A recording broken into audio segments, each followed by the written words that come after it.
테슬라 투자 소식입니다. 일론 머스크 트위터 인수 공식화. 430억 달러 규모. 테슬라 창업주 일론 머스크가 이달 초 트위터 지분 9.1%를 보유하고 있다고 공개한 후 트위터 인수에 본격 나섰다. 로이터 통신과 블룸버그 통신 등 주요 외신에 따르면 머스크는 미국 증권거래위원회에 트위터 인수 서류를 제출했다. 블룸버그 통신은 이날 전 세계에서 가장 부유한 머스크가 주당 54.20 달러의 트위터 인수 서류를 제출했다면서 인수를 위한 총 금액은 약 430억 달러에 달한다고 전했다. 블룸버그 통신에 따르면 소셜미디어 트위터의 개장 전 거래에서 주가가 약 18%가량 급등했다. 로이터 통신도 머스크의 트위터 인수를 전하며 제시된 주당 54.20 달러는 지난 4월 1일 트위터 종가 대비 38%의 프리미엄이 더해진 것이라고 보도했다. 또한 로이터 통신은 통계 분석 기업 레피니티브를 인용해 총 거래 가치는 7억 6,358만 주를 기준으로 계산됐다고 전했다. 앞서 이달 4일 머스크는 트위터 지분 9.1%를 보유하고 있다는 사실을 공했다. 공개 후 머스크가 트위터 인수에 나서는 것 아니냐는 관측이 나왔고, 이날 증권거래위원회에 서류를 제출함에 따라 인수가 현실화됐다. 이는 현재의 트위터 경영에 대해 머스크가 불만을 나타냈기 때문이란 해석이다.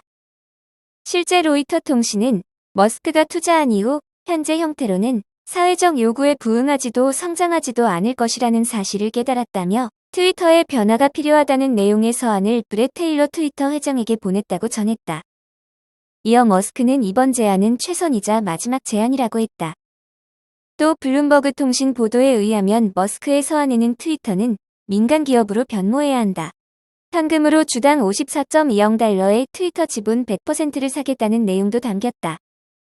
특히 머스크는 서한에서 이는 트위터에 투자하기 시작하기 하루 전에 54% 프리미엄, 자신의 투자가 공개되기 하루 전에 38% 프리미엄에 적용된 것이라고 적었다. 한편 머스크는 자신의 트위터 지분 취득 공시를 늦게 했다는 이유로 다른 주주들로부터 집단 소송을 당했다고 로이터 통신이 보도했다.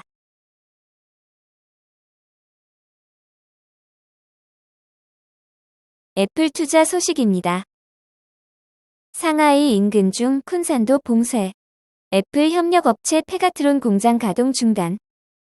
중국이 상하이 인근 장쑤성 쿤산에도 사실상 봉쇄령을 내리면서 전자제품의 글로벌 공급망이 크게 흔들리고 있다고 파이낸셜 타임스가 보도했다. 상하이에서 약 50km 떨어진 쿤산은 전자제품의 중요한 생산기지다. 대만 등 다국적 전자제품 업체들이 대거 입주해 있다. 모든 전자기기에 사용되는 부품인 인쇄회로 기판을 생산하는 기업들이 많아 중국은 물론 전 세계의 정보기술 업체에 파장이 전해질 것으로 보인다. FT에 따르면 아이폰을 조립하는 페가트론 등 30개 이상의 대만 전자제조업체가 13일 쿤산시 소재 공장 가동 중단을 발표했다. 원자재를 반입할 수도 완제품을 반출할 수도 없는 상황이며 생산을 계속하는 일부 기업도 가동률은 40에서 60% 수준인 것으로 알려졌다. 페가트론은 이날 공시를 통해 당국 방침에 따라 상하이와 쿤산의 공장 가동을 중단하기로 했다고 밝혔다. 페가트론은 전체 아이폰의 20에서 30%가량을 조립하며 폐쇄루프 시스템으로 그간 공장 가동을 유지해왔다. 하지만 중국 내 코로나19 확산세가 커지자 이 같은 조처를 한 것으로 보인다. 상하이는 전면 봉쇄에 대한 반발이 거세지자 폐쇄, 제한, 보호 등 3등급으로 나눠 방역을 실시하는 등 봉쇄 수준을 하향 조정했다. 대신 이 같은 원칙을 인근 도시로 확대 적용하고 있다. 이에 따라 쿤산시도 사실상 봉쇄에 돌입했다.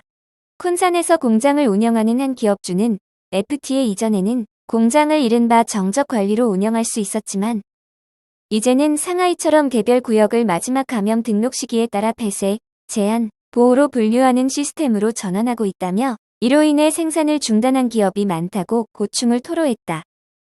일본 노무라 증권은 중국 45개 도시와 3억 7,300만 명이 완전 또는 부분 봉쇄를 당하고 있는 것으로 추산하고 있다. 일주일 전 23개 도시 1억 9,300만 명보다 크게 늘어난 것이다.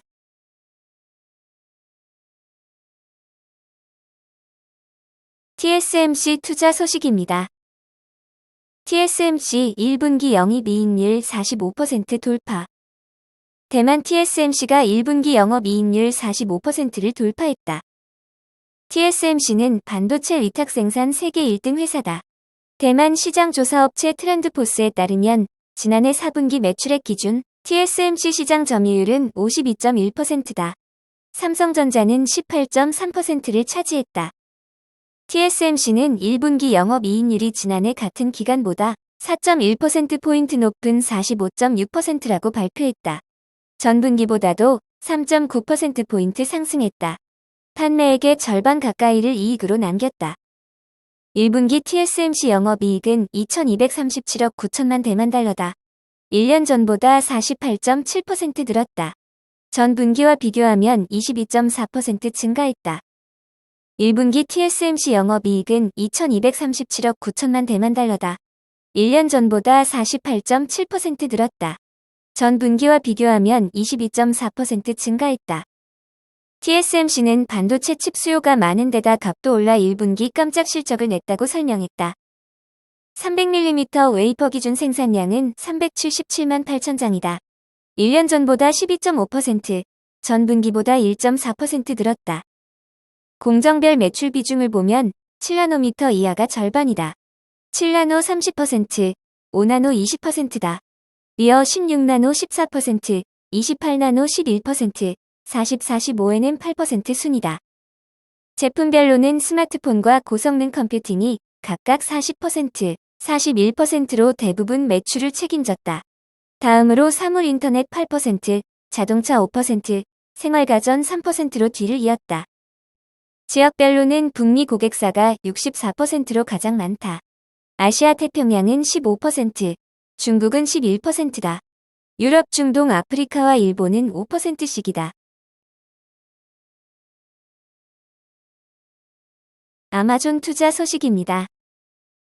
아마존, 업스 제치고 최대 패키지 회사 되나. 애틀랜타 저널은 아마존은 업스의 고객인 동시에 가장 큰 위협이라는 기사에서 아마존이 업스를 제치고 국내 최대 패키지 운송회사가 될 가능성이 있다고 분석했다. 아마존은 그간 업스 배송 서비스를 사용하고 의존해온 고객이었다.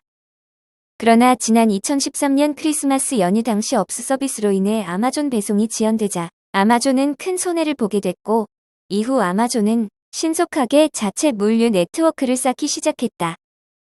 이후 아마존은 창고, 비행기, 트럭을 확보하면서 물류 분야에서 꾸준히 성장해왔고, 무료 배송이라는 개념을 대중화시키면서 업스와는 차별화를 내세웠다. 아마존은 배송비를 수익화의 대상으로 보고 있지 않고 업스보다 낮은 배송비에 따른 비용을 기꺼이 감당할 것으로 보인다.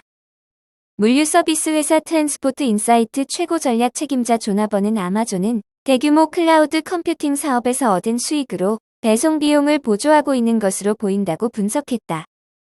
H에 따르면 지난해 업스가 약 55억 개의 미국 내 패키지를 전달했고, 아마존은 50억 개 이상의 패키지를 전달한 것으로 알려졌다.